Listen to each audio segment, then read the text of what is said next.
Você está ouvindo a Rádio Sônica Metodista, uma emissora do Instituto Metodista de Ensino Superior, transmitindo do edifício Delta do campus universitário em Rude Ramos, São Bernardo do Campo. Rádio Sônica Metodista, a rádio da Metô.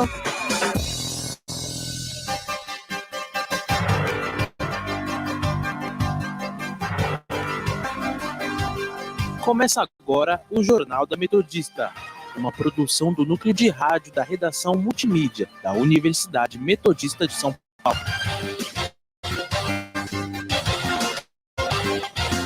Boa noite, ouvintes. Aqui quem fala é Giovana Leibante e está começando mais uma edição do Jornal da Metodista.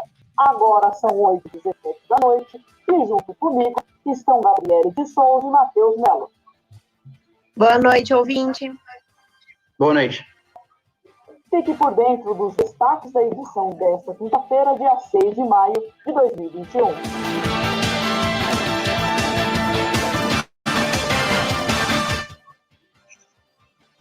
Grande ABC registra 7.000 mortes por Covid-19. Professores da rede pública de Ribeirão pediram à justiça em busca de reajuste salarial. Sabesp inicia obras para resolver falta de água em Mauá. Conheça os desafios da maternidade durante a pandemia, com a pediatra Camila Exposto, na entrevista ao vivo de hoje. Cidades do ABC têm o pior desempenho de contratações formais em 7 meses. Bacias hidrográficas do Brasil apresentam o nível mais baixo em 80 anos, prejudicando a geração de energia elétrica. E tudo sobre os resultados da semifinal da Champions League.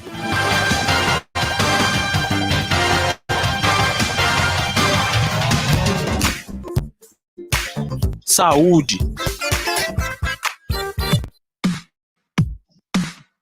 Grande ABC registra 7.000 mortes por Covid-19. Abril foi o mês com o maior número de perdas, totalizando mais de 1.000 vítimas da doença em toda a região. São Bernardo lidera o ranking de mortes, com 2.264 ao todo. A cidade conta com 261 pessoas internadas na rede pública municipal e apenas 35% de leitos de UTI disponíveis. Até o momento, o ABC Paulista já soma mais de 180 mil casos de coronavírus confirmados. No estado de São Paulo, foram registradas quase 3 milhões de pessoas infectadas e mais de 90 mil mortes. Nessa semana, o Brasil completa 50 dias consecutivos com a média de 2.000 mortes por dia. Até agora, 414 mil vidas foram perdidas para a Covid-19 nacionalmente.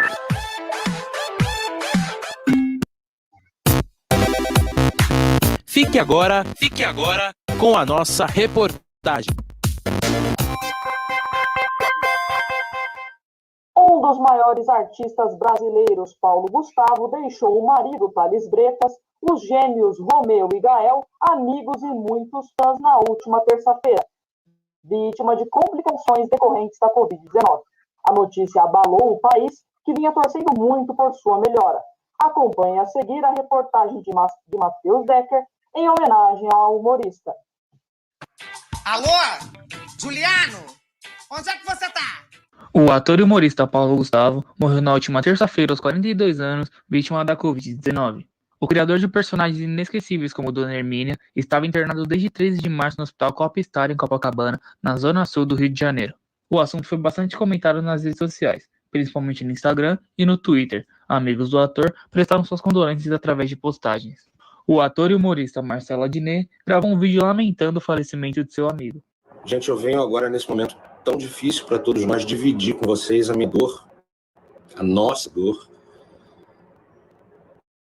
Tô chocado, tô triste, tô com raiva também por esse momento que o nosso país atravessa, mas principalmente incrédulo da gente perder esse cara tão jovem, tão talentoso, tão único, tão raro, tão importante para a cultura, para o humor, tão importante para o cinema brasileiro. Um cara tão apaixonante, tão apaixonado, um cara que é exemplo para o Brasil inteiro, que construiu uma família com muito amor, que tem 2 filhos lindos, que vão para sempre se orgulhar dele.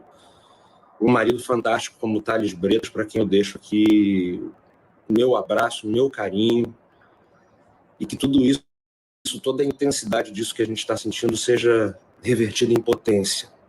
em ação, em luta pela vida. Obrigado, Paulo Gustavo. Eu amo você. Fica nossa saudade. Paulo Gustavo foi o maior nome do humor brasileiro de sua geração e teve uma carreira brilhante, seja no teatro, na TV ou no cinema. A saga de Dona Hermínia no filme Minha Mãe é uma Peça bateu diversos recordes e se tornou a franquia de maior público da história do cinema nacional, com mais de 26 milhões de ingressos vendidos. O ator deixa 2 filhos pequenos, Gael e Romeu, que são frutos da relação dele com o médico Thales Bretas, com quem se casou em dezembro de 2015. Matheus Decker, para o Jornal da Metodista.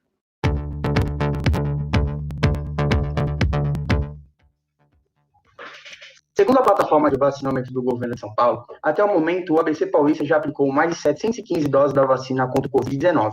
Mais de 250 mil pessoas já receberam as 2 doses. São Bernardo do Campo lidera o ranking, com mais de 220 mil doses aplicadas. Enquanto o Rio Grande da Serra é o município com menos doses aplicadas, aproximadamente 8 mil doses. Seguindo o plano de imunização do governo do estado, nesta quinta-feira começou a imunização dos idosos de 60 a 62 anos. Os próximos grupos a serem vacinados são as pessoas com síndrome de Down, pacientes renais e pacientes transplantados.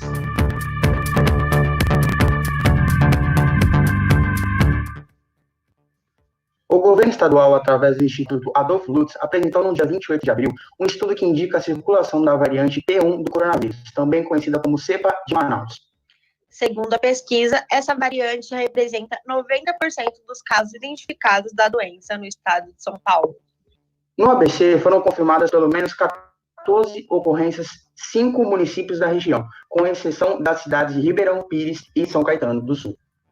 De acordo com a Universidade Municipal de São Caetano, esta cepa está presente na região há mais de um mês e deve estar relacionada ao aumento de internações e óbitos identificados no primeiro trimestre do ano.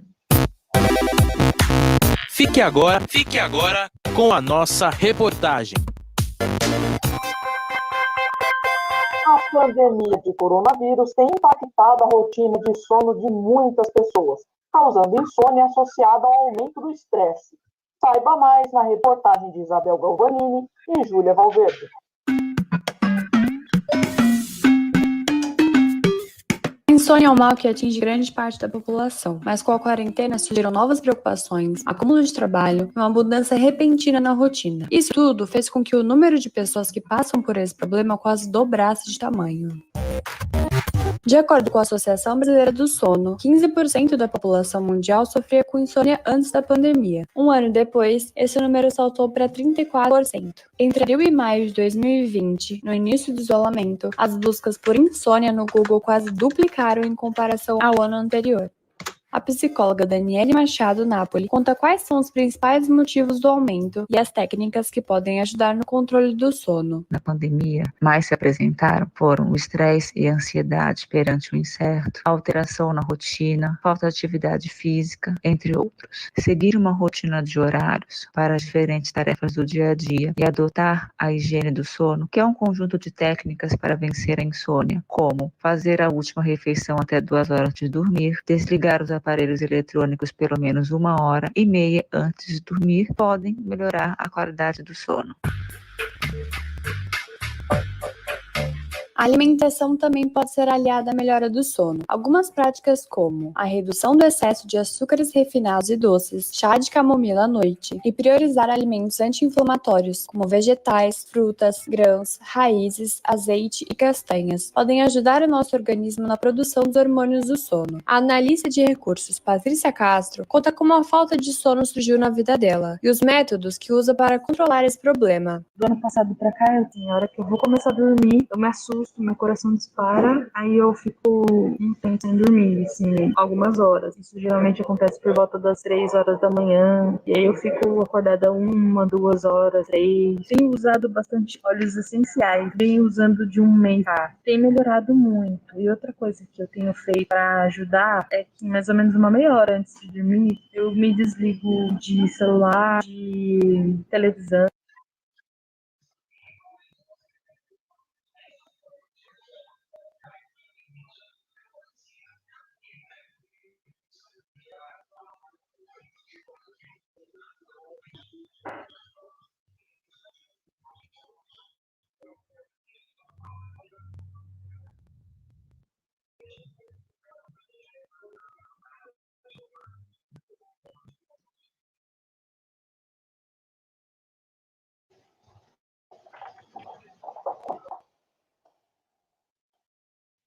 Recebemos hoje a pediatra Camila para falar um pouco sobre a maternidade no Brasil durante a pandemia e como manter as crianças seguras nesse contexto. Camila é pediatra formada em 2005 e se especializou em neurologia pediátrica. Boa noite, Camila. É um prazer poder falar com você esta noite.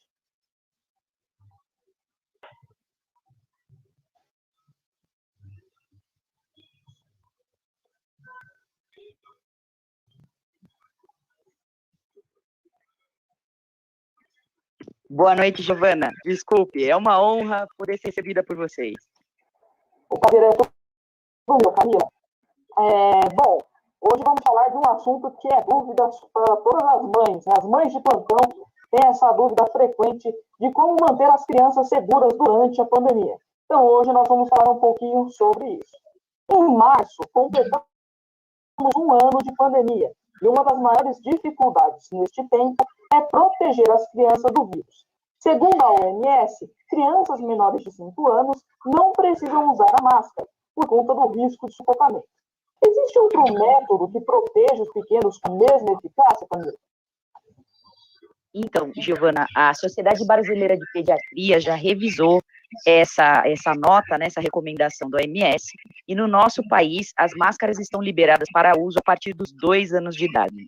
Contanto, você deve manter as crianças sob supervisão constante, ou seja, o uso de máscara está recomendado apenas acima dos 2 anos de idade, máscaras adequadas ao rosto das crianças, né, aos ouvidos, e também a gente deve prestar bastante atenção em relação à manipulação da criança em relação à máscara. Então, entre 2 e 5 anos, a recomendação é, de acordo com a adaptação da criança, ela pode sim usar a máscara. As máscaras devem ser trocadas a cada 2 horas, ou se ficarem molhadas por algum tipo de excesso de saliva ou de coriza. Em crianças menores de 2 anos, o uso de máscara não está indicado. Então, o ideal é realmente partir para o isolamento social nessa faixa etária. O ideal é o distanciamento social, evitar aglomerações, e não existe um equipamento individual de proteção para essa faixa etária, pelo menos não até o momento. Desde o final de abril, Camilo, o estado de São Paulo retomou as aulas presenciais com a redução das turmas. Você acha prudente o retorno das aulas mesmo com um número menor de alunos? Esse retorno às aulas presenciais, ele vem de uma necessidade que foi esclarecida pela Unicef, de que as crianças têm passado por um período muito prolongado de isolamento social e que isso pode trazer danos ao neurodesenvolvimento.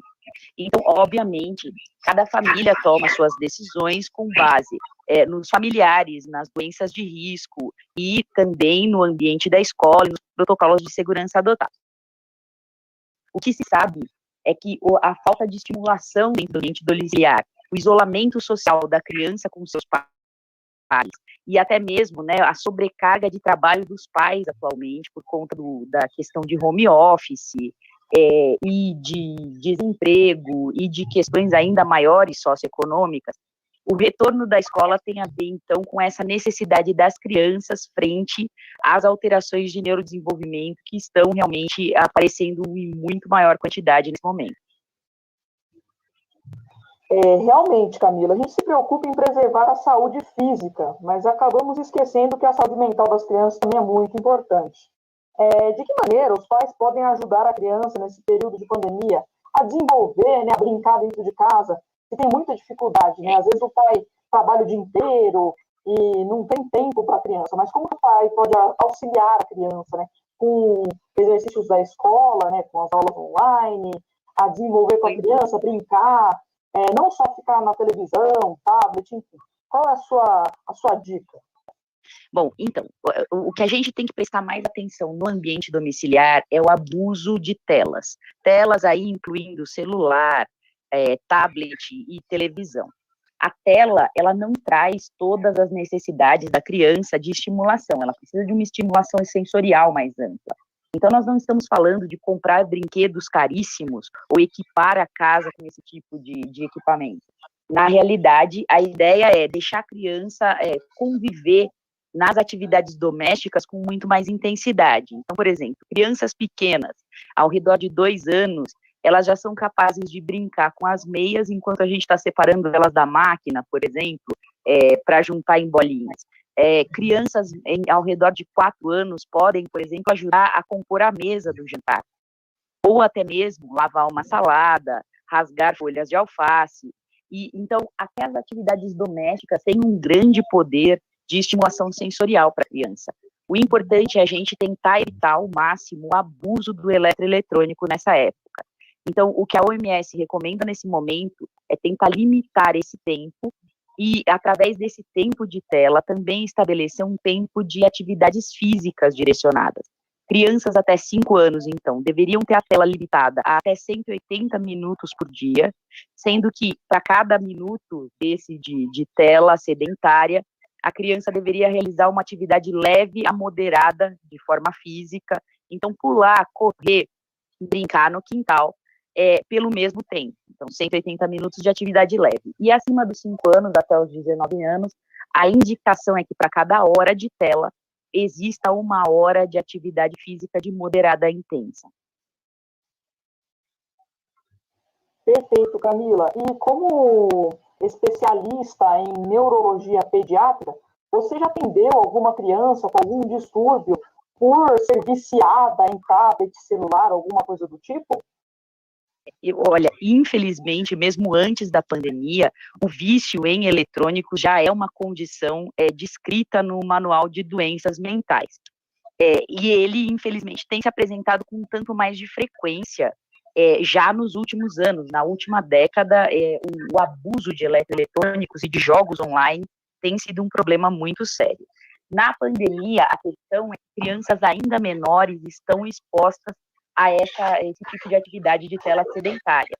E aí o prejuízo em relação a isso diz muito respeito à interação social. Então, a criança, por não interagir com seus pares, ou não interagir até mesmo com seus pais ao longo do dia, por ficar vendo desenho, ou assistindo algum tipo de vídeo não interativo nessas plataformas digitais, ela pode acabar perdendo esse início do conhecimento de como interagir, como usar a comunicação verbal e não verbal no dia a dia. Camila, muito obrigada pela entrevista, por ter compartilhado o seu tempo e seu conhecimento com a gente, até porque a maternidade durante a pandemia e a dificuldade de criar filhos em um cenário de quarentena são assuntos que precisam ser abordados nesse contexto. Mais uma vez, agradecemos a sua participação e tenha uma ótima noite.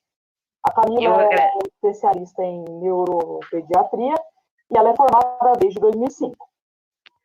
Eu agradeço muito a honra de poder participar do programa de vocês como pediatra e como mãe. Sempre às ordens. Muito obrigada, Giovana. Muito obrigada, Camila. Boa noite. Boa noite. Economia.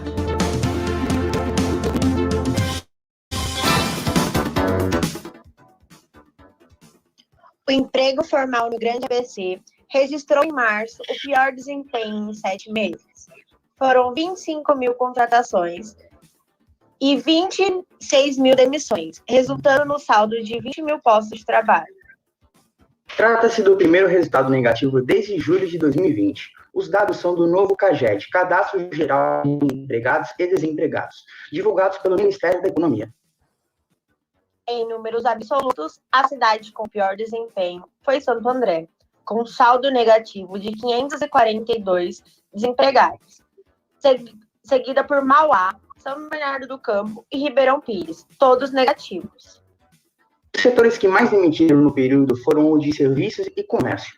Por outro lado, a construção impediu que o cenário regional fosse pior. Um dos principais elementos que justifica o desempenho foi o agravamento da pandemia do novo coronavírus. Em março, o Grande ABC oscilou entre as fases vermelhas e emergencial do Plano São Paulo, causando impactos negativos em todos os segmentos.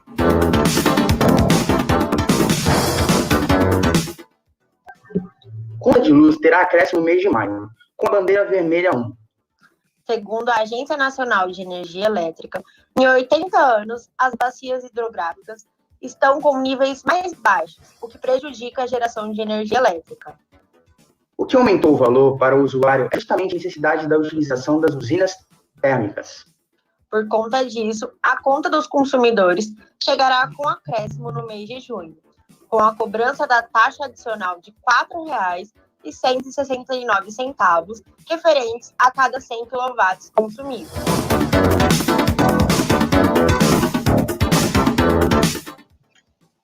Prefeitura de Santo André abre 1.000 novas vagas de emprego para áreas de zeladoria e manutenção da cidade.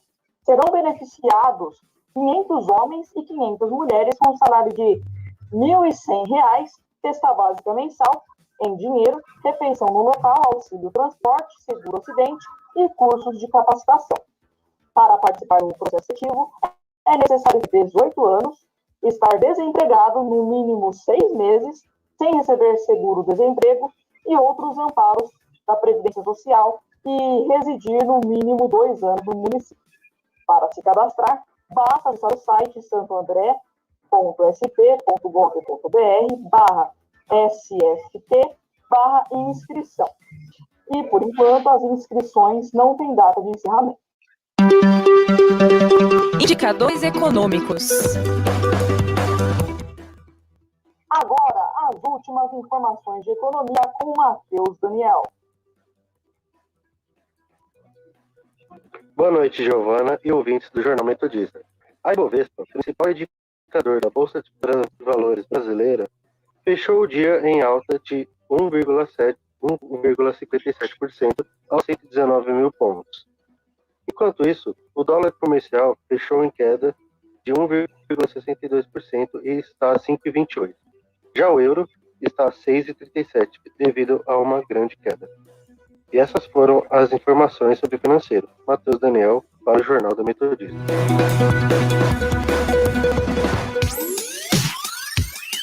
Educação.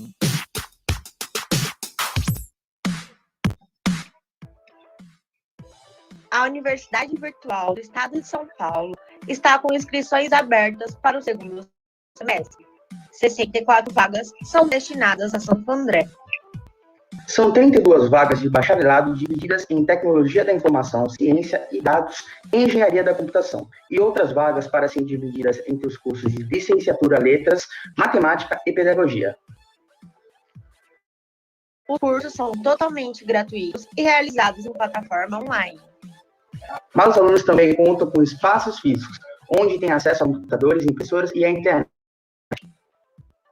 As inscrições custam R$ 45 e o prazo para se inscrever é até o dia 20 de maio, às 23h59, e devem ser feitas pelo site vestibular.univesp.br. As provas serão realizadas no dia 13 de junho.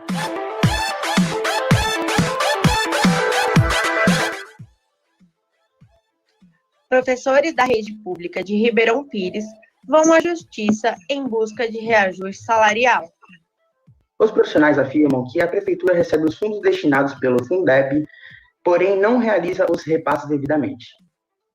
Representantes da categoria se reuniram com a Secretaria da Educação do município, Rosi Ribeiro de Marco, no dia 19 de abril, para apresentarem suas reivindicações. Além do déficit no salário, os professores também alegam que deixaram de receber benefícios como o Vale Transporte e se sentem desamparados durante a pandemia, já que a cidade não oferece nenhum tipo de infraestrutura para a realização das aulas online. Em nota, a administração de Ribeirão Pires declara que está impedida de realizar o ajuste por conta de uma lei federal publicada em maio de 2020, porém diz que o assunto está sendo estudado pela gestão.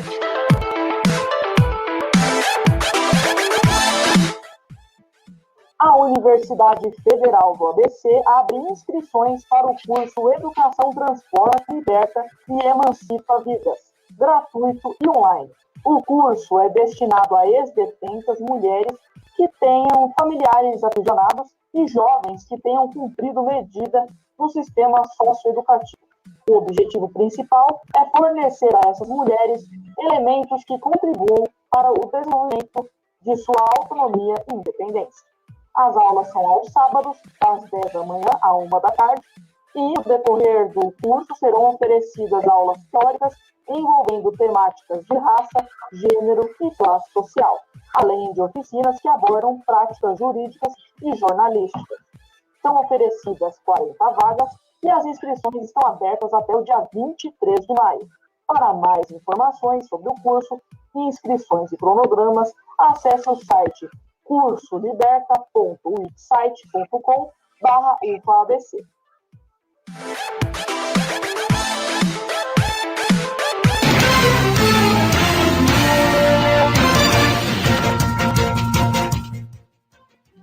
Um dos setores mais afetados pela pandemia foi o da educação, que precisou se reinventar para superar os desafios do isolamento social.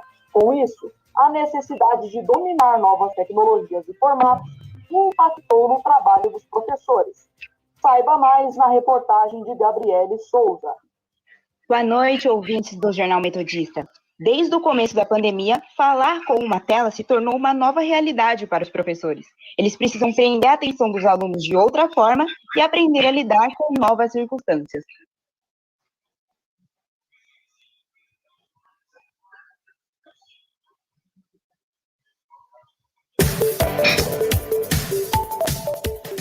Que o primeiro ano é ano de alfabetização. E aí a gente colocou essa questão, né? Como que se alfabetiza online, né? À distância. Esse é o desafio da auxiliar de inglês Tainá Brandão. Assim como ela, vários professores precisaram se adaptar às aulas virtuais e ainda manter a qualidade de aula com algo que, para alguns, é totalmente novo. A coordenadora pedagógica, Kátia Mietti, explica a dificuldade do professor em manter a atenção do aluno durante as aulas virtuais. Manter a atenção dos alunos já é um processo difícil hoje. Quando estávamos em situação presencial, numa linha de trabalho mais tradicional, com lousa, caderno, giz, o professor já sofria. Eu imagino que o professor que está vivendo esse momento, né, de distanciamento, precisa sim usar de toda a sua criatividade e buscar todas as maneiras possíveis de interagir. A auxiliar Tainá Brandão trabalha com crianças de até 6 anos de idade e diz como manter a interação à distância. Mas para chamar a atenção, aprender a atenção, né, que é diferente, a gente dançava, colocava todo dia de manhã, assim que entrava na aula, colocava uma música para as crianças dançarem, a gente colocava, tenta fazer o conteúdo o mais interessante possível, né? Então é basicamente isso.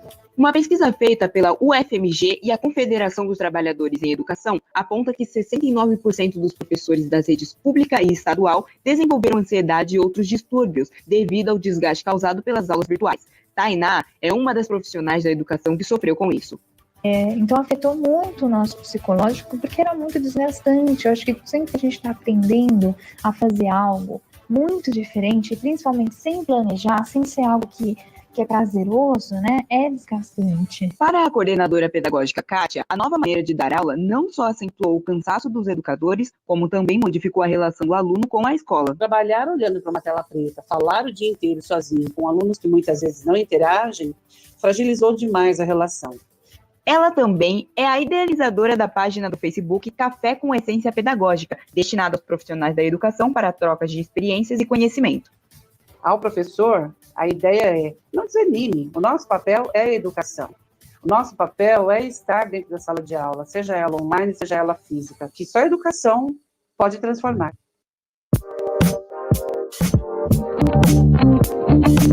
Cidades.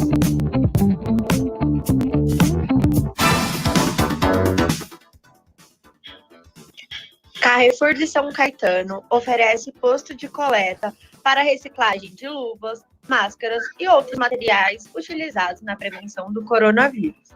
Os materiais deixados no local serão transformados em lajotas plásticas.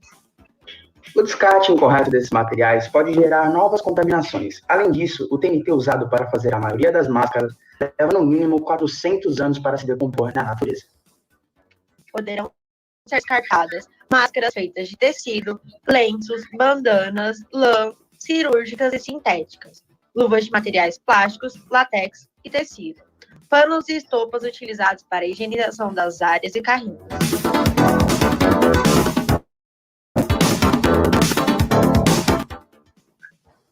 Mauá ensina reformas no Pátio Juventude. As primeiras medidas de recuperação do local começaram pela capinagem das áreas verdes de acesso ao público, como as margens do caminho central e os arredores das pistas de skate e da área dos brinquedos. Outra ação já iniciada é o plantio de mudas nativas da Mata Atlântica. Ao total, 37 mudas de diferentes espécies foram selecionadas, como manacá da serra, ipé amarelo e pau-ferro. O Parque da Juventude também receberá nova iluminação, visando melhorar a segurança dos usuários e a reforma e troca de aparelhos de ginástica e de brinquedos. Fechado durante a fase vermelha e de transição do Plano São Paulo, o parque já reabriu para o público. Previsão do tempo. Vamos agora para a previsão do tempo com Melissa Arcanjo. Boa noite, Giovana. Boa noite, ouvintes do Jornal da Metodista. Durante essa semana, o ABC Paulista enfrentou um clima típico de outono, com sol durante o dia e queda de temperatura marcando presença nos fins de tarde. Nesta sexta-feira, o clima vai cair em São Bernardo do Campo. A mínima ficará em 14 graus e a máxima em 17 graus, com chance de chuva em até 90%. Para o final de semana do Dia das Mães, o friozinho se mantém, com uma leve aparição do sol entre nuvens. A mínima estará em 13 graus e a máxima em 18 graus. Já a chance de chuva vai estar em 20%. Melissa Arcanjo com as informações do tempo para o jornal.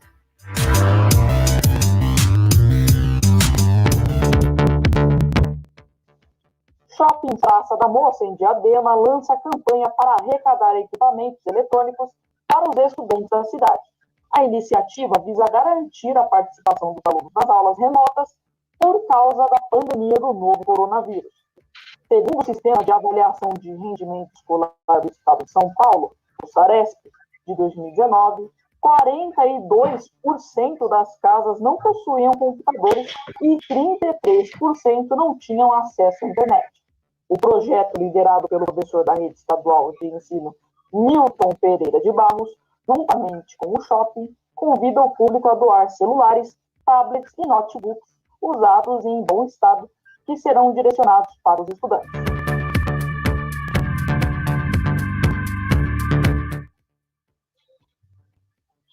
São Bernardo do Campo apresenta queda na criminalidade pelo terceiro mês consecutivo, segundo a Secretaria de Segurança Pública. No mês de março, não houve nenhuma ocorrência de homicídio doloso, fato que não ocorria no município desde outubro de 2018. São Bernardo também não registrou nenhuma ocorrência de latrocínio pelo segundo mês consecutivo. Em comparação ao mês de março de 2020, houve queda de 8,28% nos casos de roubo em geral, 7,90% nos casos de furto, além da queda de 10,14% nos casos de roubos de veículos. O prefeito Orlando Morando atribui a queda da criminalidade à eficiência da gestão de segurança pública da cidade.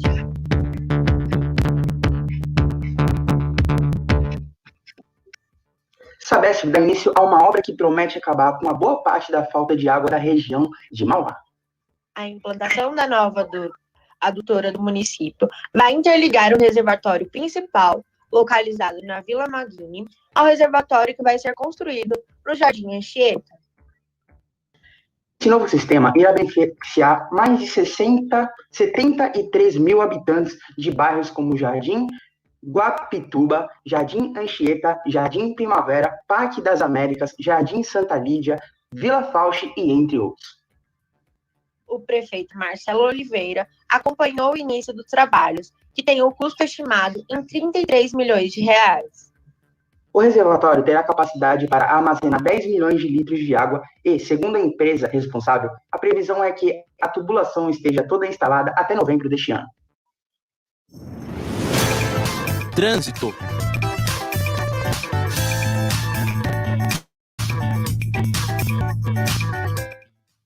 Marcos Donizete entra agora com mais informações sobre o trânsito desta noite de quinta-feira, 6 de maio de 2021. Boa noite, Giovana, e ouvintes do Jornal da Metodista.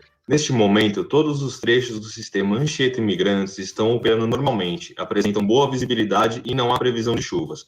De acordo com a Ecovias, a movimentação de veículos mantém um bom fluxo e velocidade em ambos os sentidos e está operando no sistema 5x5. De Marcos Donizete, para o Jornal da Metodista.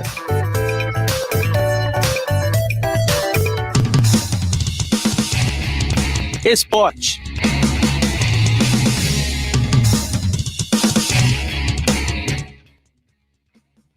Federação Paulista de Atletismo divulga o calendário oficial da temporada de 2021.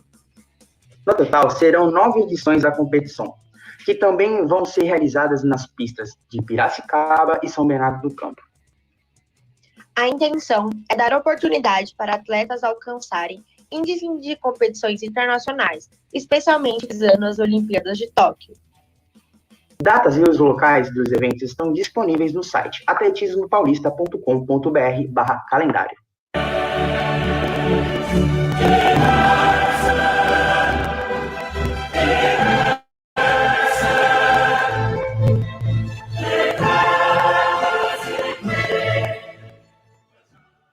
As semifinais da UEFA Champions League foram decididas e já sabemos quem são os finalistas. O primeiro a garantir sua vaga de maneira inédita foi o Manchester City, dentro de casa, nesta quarta-feira. O clube inglês venceu o jogo por 2-0 sobre o PSG. O autor dos gols da partida foi Mahrez, que também já havia marcado no jogo de ida. Então, no agregado, ficou 4-1 para a equipe de Manchester. O segundo classificado foi outro clube inglês, mas esse da capital Londres. Agora há pouco, o Chelsea recebeu o Real Madrid e o jogo ficou apenas no 0-0. No primeiro jogo, o clube londrino tinha ficado no empate com gols na casa do mandante Real Madrid e por isso continuou na briga em busca do bicampeonato da competição.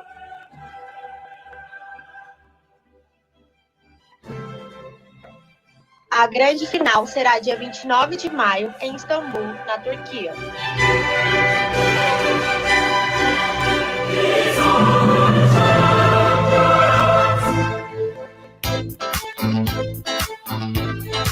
Cultura.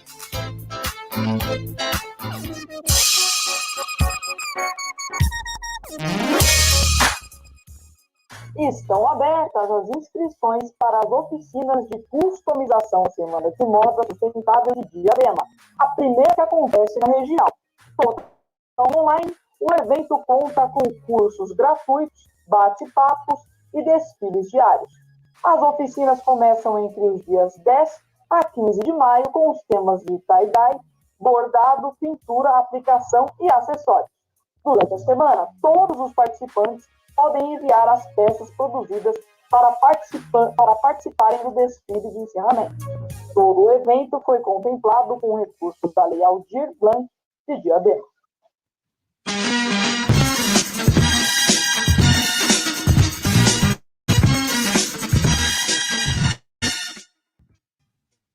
No início da pandemia, as lives foram a primeira saída para as pessoas continuarem em contato com a cultura, mesmo que remotamente. O setor cultural teve que se reorganizar para oferecer opções de atividades online. A cidade de Diadema, por exemplo, desenvolveu uma programação de oficinas culturais virtuais para continuar atendendo a população local. Confira os detalhes na reportagem de Matheus Santana. Com aulas gravadas desde abril de 2020, os Centros Culturais de Diadema começaram a oferecer aulas ao vivo em abril deste ano. E quem nos explica essa alteração é o professor de dança Wellington Carbones. A gente passou por duas transformações, né? Das aulas presenciais, elas passaram a princípio para aulas gravadas. E essa aula subia para a plataforma do YouTube, e aí depois a gente repassava os links para as crianças fazerem as aulas. Manter a atenção das crianças durante as lives é desafiador, inclusive pela falta de estrutura e internet nos lares. Eu tinha uma turma com um pouco mais de 30 alunas, 32 mais ou menos. O que se manteve firme e forte foram 12. Dessas ausências, a gente tem um retorno aí de que 50% dos ausentes foi que não possui realmente internet em casa. Mesmo não tendo a interação e o envolvimento que só o presencial pode proporcionar, o professor acredita nesta nova etapa de adaptação dos alunos. A nossa maior dificuldade é estabelecer o cuidado. São crianças. Elas estão tendo uma percepção do corpo ainda em transformação. Então, é um processo aí bastante cuidadoso. E aí agora está sendo também uma nova etapa, porque é recente esse processo. As aulas agora trouxeram um pouquinho mais de um contato que não é físico, mas a gente agora consegue se ver um pouco melhor.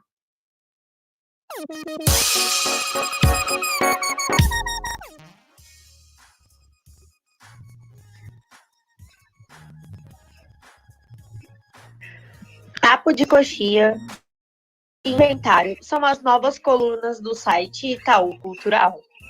Para ampliar a programação virtual do site, as novas colunas mensais vão contar com a temática de fotografia, poesia, teatro e circo. Neste mês, a coluna Inventário estreia com os fotógrafos Camila Isvenção e Lucas Cordeiro, que falam sobre saudade por meio de fotos e textos autorais. Já o Papo de Coxia abre com uma entrevista com a atriz e pesquisadora e diretora Juliana Jardim, que faz uma reflexão sobre o que se chama de, abre parênteses, não saudade do palco, fecha parênteses. As duas colunas vão ao ar em toda a última quarta-feira do mês. Para acompanhar, basta acessar o site itaucultural.org.br.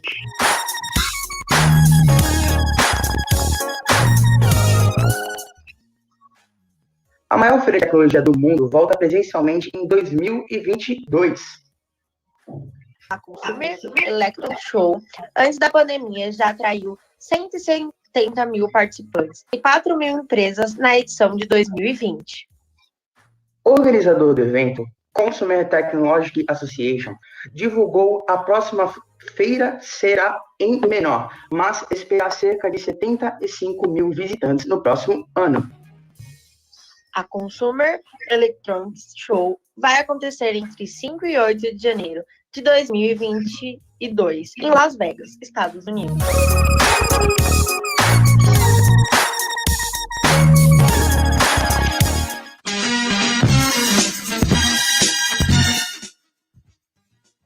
Na agenda cultural de hoje, Matheus Jushiro comenta sobre a final do Big Brother Brasil 21 e a volta do reality show No Limite. Se você pudesse me dizer, se você soubesse o que fazer, o que você faria, aonde iria chegar? O BBB terminou na última terça-feira. Juliette foi a grande campeã da 21ª edição do reality. Ao lado de Camila de Lucas e Fiuk, a nordestina protagonizou a final que ultrapassou 600 milhões de votos. Juliette obteve incríveis 90,15% dos votos, contra apenas 5,23% da influencer, além dos 4,62% do cantor, o terceiro colocado. A marcadora se junta a Thelma, Paula, Gleice, Emily, Monique Nunes, Vanessa Mesquita, Fernanda Queula, Maria Melilo, Maraviana e Cida dos Santos, se tornando a 11ª mulher a vencer o programa. Apesar do fim do sucesso que foi o Big Brother, a Rede Globo anunciou que no próximo dia 8 irá ao ar o episódio 101, onde todos os participantes estarão de volta para a casa mais vigiada do Brasil para uma tal de lavação de roupa suja. Primeiro lugar, se pudesse escolher entre o bem e o mal, ser ou não ser. E não para por aí. A partir do dia 11, o reality No Limite está de volta. O entreviado, que participou do BBB 21, está entre os participantes, juntamente com Guilherme Napolitano e Lucas Chumbo, da última edição do Big Brother. No Limite retorna às telinhas após quase 12 anos e está sendo realizado no estado do Ceará, com André Marques como apresentador.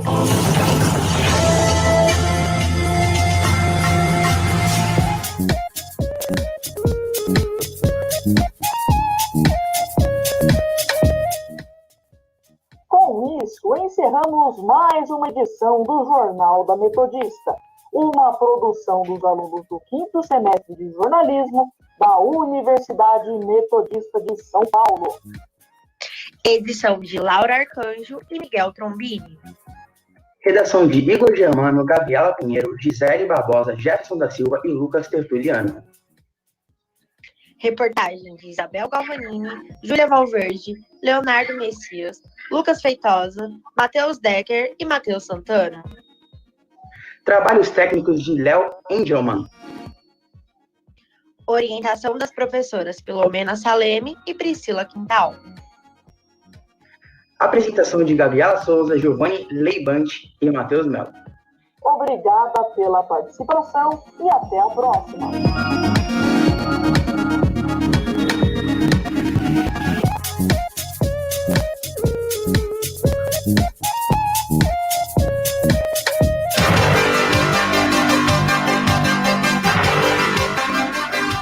Fica por aqui o Jornal da Metodista, uma produção do Núcleo de Rádio da Redação Multimídia da Universidade Metodista de São Paulo.